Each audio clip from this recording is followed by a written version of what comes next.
ક્ષત્રિય સમાજના વિરોધ વચ્ચે ભાજપના ઉમેદવાર ક્ષત્રિય આગેવાનો સાથે બેઠક કરી। બેઠકમાં ધ્રોલ તાલુકાના સરપંચ એસોસિએશનના પ્રમુખ સહિત 10 ગામના સરપંચોએ સહમતિ આપી છે। ધ્રોલના વાગુદડ ગામે રાજભા સતુભા જાડેજાના ફાર્મ હાઉસ ખાતે બેઠક મળી। બેઠકમાં જામનગર સંકલન સમિતિના પ્રમુખ ગોઉભા જાડેજા એટલે કે દાદા પણ હાજર રહ્યા। ક્ષત્રિય સમાજના 150 જેટલા આગેવાનો સાથે બેઠક કરી। ધ્રોલ તાલુકાના સરપંચ એસોસિએશનના પ્રમુખ સહિત 10 ગામોના સરપંચોએ સહમતિ આપી।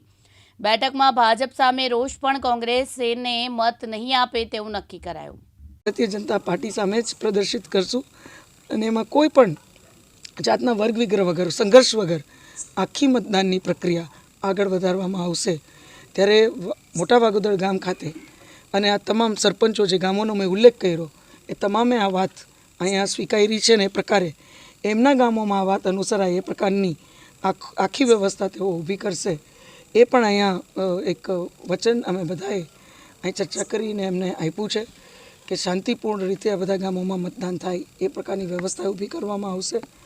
ત્યારે હું મોટા વાગોદર ગામ ખાતે અને 10 ગામના જે સરપંચો છે, બધા યુવા ભાઈઓ આગેવાનો છે, એમને આ જે પહેલ કરી છે એ બદલ હું અહીંયા રાજભાભાઈ, પાર્ટીના સર્વે અન્ય આગેવાનો, શ્રી લગધીરસિંહભાઈ, સમાજના સર્વે આગેવાનો, શ્રી ગોઉભા દાદા, અન્ય સર્વે વડીલોને હું હૃદયપૂર્વકના વંદન કરી અને એમનો ખૂબ ખૂબ આભાર માનું છું।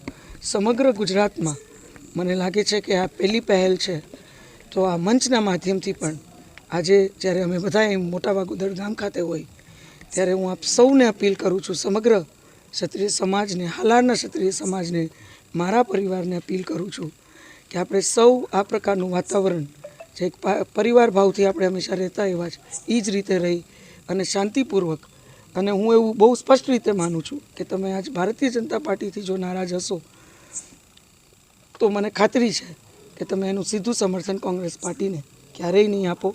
કોંગ્રેસ પાર્ટી કોઈ દિવસ તમારો આવો કોઈ ફાયદો કે દુરુપયોગ નહીં કરી શકે એ વાતની મને ખાતરી છે અને એની પ્રતીતિ પણ અમે બધાએ આજ બધાની ઉપસ્થિતિ પરથી પણ કરી, મોટી સંખ્યામાં લોકો ઉપસ્થિત રહ્યા।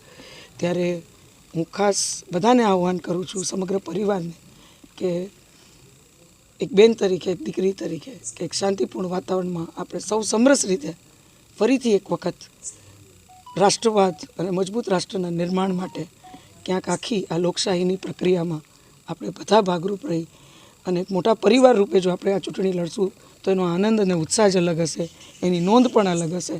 એટલે આપ સૌ પણ મોટું મન હંમેશા રાખ્યું છે, આપ સૌએ આ વિષય ઉપર ખૂબ મોટું મન રાખો એવી એક અપીલ હું આપને એક બેન તરીકે, દીકરી તરીકે કરું છું। ત્યારે પુનઃ મોટા વાગોદર ગામ અને આ 10 ગામના સર્વે આગેવાનોને વિશેષ અભિનંદન આપું છું। ભાઈ શ્રી રાજભાભાઈ જેને આખી આ બધા સાથે મળી અને પહેલ કરી, એમાં ઘણા બધા આગેવાનોએ એમને સાથ આપ્યો, એ તમામને આ તકે હું વિશેષ અભિનંદન પાઠવું છું। ગોઉભા દાદા જેઓ આ સમગ્ર સંવાદમાં શાંતિપૂર્ણ રીતે રહે એ સંવાદમાં વડીલ તરીકે અહીં ઉપસ્થિત રહ્યા, શ્રી પ્રવીણસિંહ કાકાએ ઉપસ્થિત રહ્યા, શ્રી નવલસિંહ બાપુ, શ્રી CR ભાઈ બધા ઉપસ્થિત રહ્યા, એ બદલ એમનો પણ હૃદયપૂર્વક આભાર માનું છું।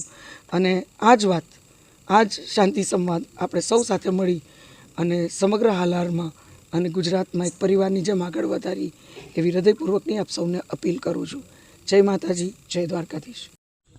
આજરોજ મારા ફાર્મ હાઉસ મોટા વાગોદર ધ્રોલ ખાતે આદરણીય શ્રી પૂનમબેન માંડમ તેમજ કેબિનેટ મંત્રી શ્રી રાઘવજીભાઈ પટેલ તેમજ ધારાસભ્ય શ્રી મેઘજીભાઈ ચાવડા અને અન્ય આગેવાનોની હાજરીમાં અમે ધ્રોલ તાલુકાના જે મુખ્ય ક્ષત્રિય સમાજના જે ગામો છે એ ગામોના આગેવાનોની એક મિટિંગ કરેલી અને આ મિટિંગની અંદર અમે બધા સાથે નિષ્પક્ષ ચર્ચા કરેલી કે ભાઈ આપણને જે કાંઈ વાંધો છે, ભારતીય જનતા પાર્ટી સાથેનો જે કાંઈ વાંધો છે, ભારતીય જનતા પાર્ટીએ ક્યાંક ને ક્યાંક આપણી જે માંગ હતી એ નથી સ્વીકારી, તો આને લઈને જે કાંઈ પ્રશ્ન છે તો એ જે પ્રશ્ન છે એ ત્યાં લોકલ રાજકોટ રૂપાલા સાહેબનો પ્રશ્ન છે।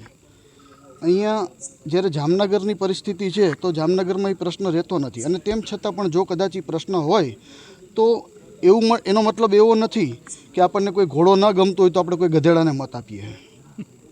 એટલે ભાજપ નથી ગમતી કે ભાઈ ભાજપનો વિરોધ છે તો એનો મતલબ એવો નથી કે કોંગ્રેસને મત આપવો। એટલે આજે અમે 10થી વધારે ગામો જે મુખ્ય જે ક્ષત્રિય સમાજના ધ્રોલ તાલુકાના જે ગામો છે એના તેમજ બધાએ મળી અને એક સંવાદ કર્યો, એક ચર્ચા કરી, નિષ્પક્ષ ચર્ચા કરી, જેની અંદર બધાનો એક જ મત હતો કે ભાઈ અમારી પોતાની લાગણી છે કે ભાઈ અમે વર્ષોથી ભાજપ સાથે જોડાયેલા છીએ અને આજ વર્ષોથી જ્યારે ભાજપને મત આપ્યા છે ત્યારે કોંગ્રેસના નિશાન ઉપર બટન દબાવવું એ અમારા માટે એક શરમજનક વાત છે. એટલે અમે ક્યારેય આવું સ્વીકારી નહીં શકીએ. એટલે અમે બને એટલા એવા પ્રયત્ન કરશું કે કદાચ બને તો અમે મતદાન ના કરીએ, પણ ઘોડો ના ગમતો હોય તો ગધેડાને મત આપીએ, એ તો અમે ક્યારેય નહીં સ્વીકારીએ. અનિલ ગોહિલ, દિવ્યાંગ ન્યૂઝ, જામનગર.